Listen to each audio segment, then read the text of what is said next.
My Lord Emmanuel, मैंने भारत का कोना कोना देख लिया। ना ही मुझे कहीं कोई चोर मिला और ना ही कोई भिखारी।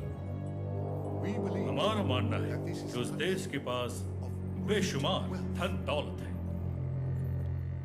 हम वो लोग हैं जो अपने आप को सबसे सभ्य मानते हैं, लेकिन सभ्यता की शुरुआत सही मायनों में भारत से ही हुई है। मुगलों ने कई सालों तक उन पर राज किया।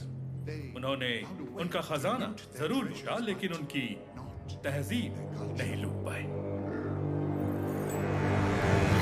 उनकी ताकत वेदों, शिक्षा और सभ्यता में है। वो ताकत छीन लो, फिर भारत को लूटना आसान हो जाएगा। फूट डालो और राज करो की नीति से अंग्रेजों ने भारत की शासन व्यवस्था तहस नहस कर दी है। हर तरफ खलबली है। कुछ राजा और पालेगार आजादी के लिए ब्रिटिश के खिलाफ आंदोलन छेड़ चुके हैं। हम जानते हैं कि पहला स्वतंत्रता संग्राम 1857 का सैनिक विद्रोह था, जिसमें झांसी की रानी लक्ष्मीबाई ने बहुत बड़ी भूमिका निभाई।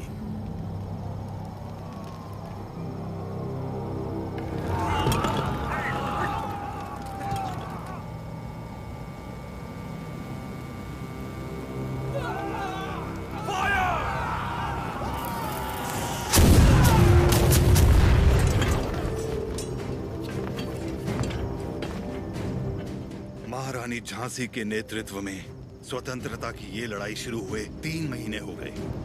20,000 योद्धा हमारे साथ मैदान में उतरे और अब सिर्फ हम 100 योद्धा ही बचे। कल अगर हम रणभूमि में उतरे तो फिर हम 100 भी नहीं बचेंगे। ये स्वतंत्रता संग्राम हमने शुरू किया था और हम ही इसे खत्म करेंगे।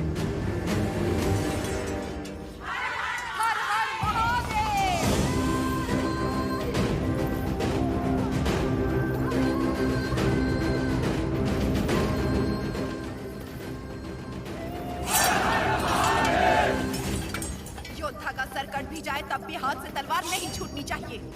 युद्ध में प्राण देने वाला शिव के समान है सेनापति। इस लड़ाई को रोकने का हक आपको किसने दिया?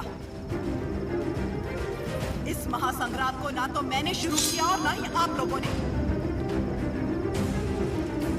आप लोग लड़ने से डर रहे हैं क्योंकि सिर्फ 100 बचे हैं। इस युद्ध का पहला बिगुल 10 साल पहले फूंकने वाला था एक अकेला वीर।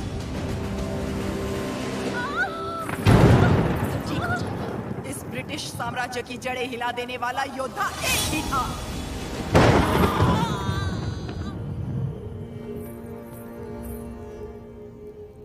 बेटा हुआ है, लेकिन मरा हुआ।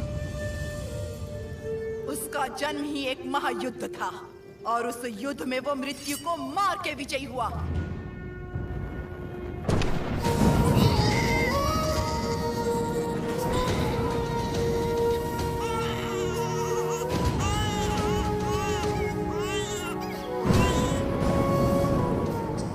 मृत्यु को हरा कर पैदा हुआ है, अब मृत्यु से छू भी नहीं सकती। वो एक योगी था, एक महायोद्धा था, स्वातंत्र की पहली अलख जगाने वाला रेनाडू का सूर्या।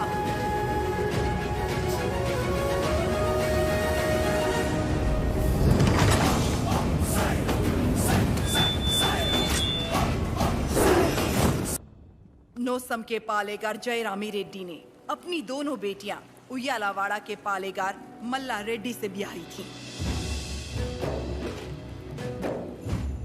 बड़ी बेटी ने 2 पुत्रों को जन्म दिया और छोटी ने एक को, जिसने सिर्फ 6 बरस की उम्र में दिखा दिया कि वो कोई साधारण बालक नहीं है। उन दिनों सीमा में भीषण अकाल पड़ा था। वर्षा के लिए यज्ञ करना था। यज्ञ में मज्जारी के किसी वंशज को जगन्नाथ पर्वत पे दीप प्रज्वलित करना था। इस विधान के लिए नरसिम्हा रेड्डी को चुना गया। हर कार्तिक पूर्णिमा को नरसिम्हा रेड्डी के हाथों दीप प्रज्वलन किया जाता। आसपास के सैकड़ों गांवों के लोगों का मानना था कि ये दिया एक उज्जवल भविष्य का संकेत है। नरसिम्हा रेड्डी को उनके नाना ने गोद ले लिया क्योंकि उनके पास नोसम किले का उत्तराधिकारी नहीं था।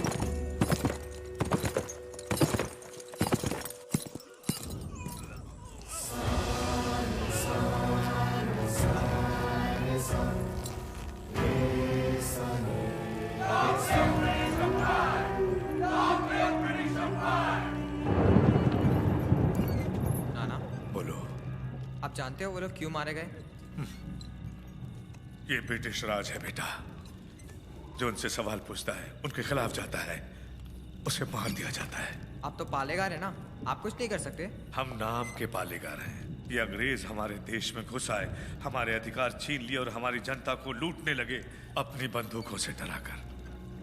हमारी सत्ता हथियाने के लिए वो हमारे आगे पैसे फेंकने लगे, मुट्ठी भर, जिसकी हमें आदत पड़ गई। और तब से हम जिंदा लाश बन गए हैं। लाशों की तरह जीने से तो अच्छा है हम विद्रोही की तरह मर जाए नाना।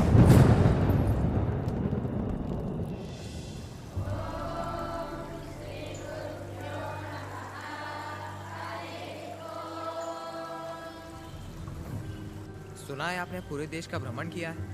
हाँ। क्या सारे देश में गोरे लोग हमारे लोगों को इसी तरह मार रहे हैं? हाँ, मार रहे हैं। तो हमें भी उन्हें मार देना चाहिए ना?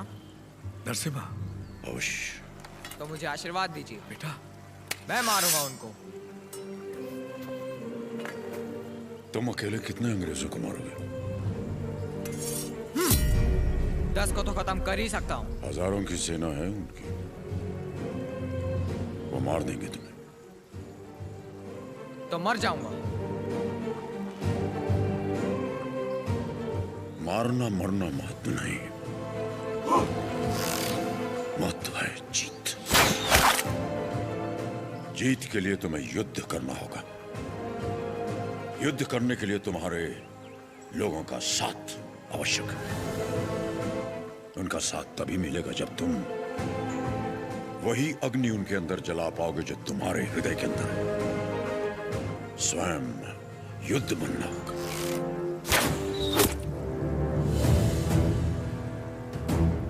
तुम्हारा शस्त्र ये नहीं, तुम्हारा शस्त्र है ये।